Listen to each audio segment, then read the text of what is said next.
All right, for this one, I want to show you a method of sharpening an image, but just portions of it. This thing started getting messed up, so I'm just going to show you my technique.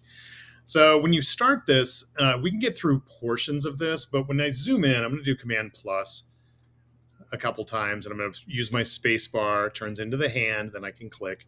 So I can kind of see here, there's some things that aren't as sharp as I would like them to be on the pig's face. This is definitely like, shallow depth of field picture, but the face of the pig should be the thing that's the sharpest thing in here.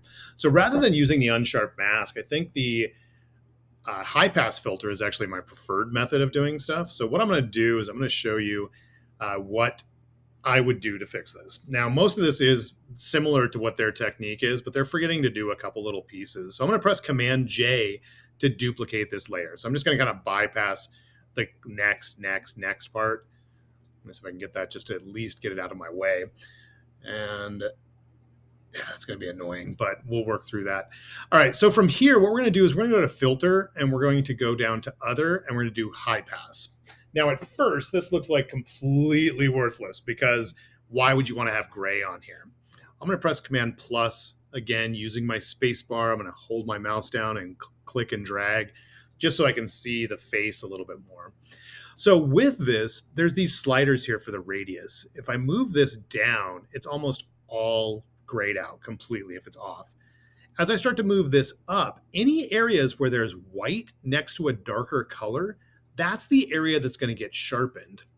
Now, if you go too far, it doesn't even show that, or it creates these weird halos. So your photos are going to be totally different. There's no like perfect number to use.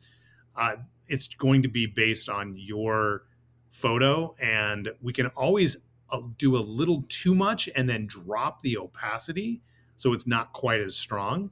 Or if we go too little, we can always go and apply another one or go back and make adjustments. So with this, I'm going to drag this up a little bit, maybe to about 3.3, and I'm going to click OK. I'm now going to press Command 0 to zoom all the way out. So you can kind of see here, it's really not going to do anything in these flat areas outside of here because those were blurry to begin with. It is going to sharpen up, and it might over sharpen some things that are happening around the pig, but we're going to adjust that here in a minute. First thing is I'm going to go ahead and change this blending mode. So remember, as I start to move down, it's not doing much until I get here to overlay.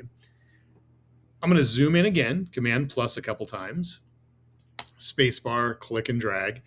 Now, right now, that's, I think, a little too heavy of a adjustment, although I'm also zoomed in at 300%. It might have something to do with the quality of the original image. So I'm going to zoom back. But I'm going to turn off this and turn it back on.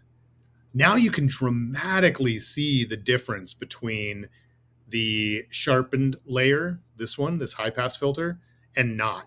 I still think it's a little heavy, so we'll make adjustments here in a second. But this is the part where the tutorial kind of went off a bit. It didn't have you mask this.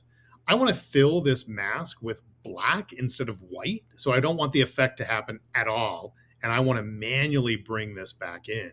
So if I hit invert on the mask, make sure that this part of the mask is selected, I hit invert, it turned off all of the adjustments. Now I can take my paintbrush and I can paint with white.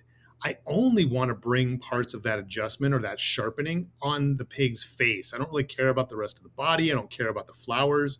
It's really the face and predominantly the eyes. In photography, sharp eyes are the thing you really want to shoot for.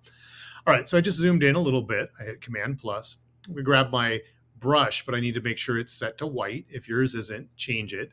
If your colors are way different because we were using colors in a previous tutorial, you can click on, here, I'll just change one and show you just in case. You can click on this little black and white right here. I'm going to choose my brush, and I'm going to come up here to my brush. I'm going to drop the size down a little bit. Again, I can always bring this up. I'm going to have my opacity of my brush at about 50% or so. So it's going to require that I kind of tap it a couple times to be able to have the effect show up. But remember, you can use your left and right square brackets. Those are next to the letter P on the keyboard to make your brush bigger or smaller. So I'm going to make this a little bit bigger. I'm going to tap right around the eyes, along the nose. I'm going to make this a little bit smaller and kind of tap around the hair. I don't want to tap around the outside of the green. So I'm just going to kind of tap just a little bit around. And when you're doing this, it's kind of hard to tell that it's done anything. So that's why I love being able to go in and just hide the effect temporarily. And you can see that really popped a lot more detail out of the pig's face. I can zoom out a little bit, turn it on and turn it off, and see I've got a lot more detail. And that is what you're looking for with using the high pass filter, my preferred method to do most sharpening.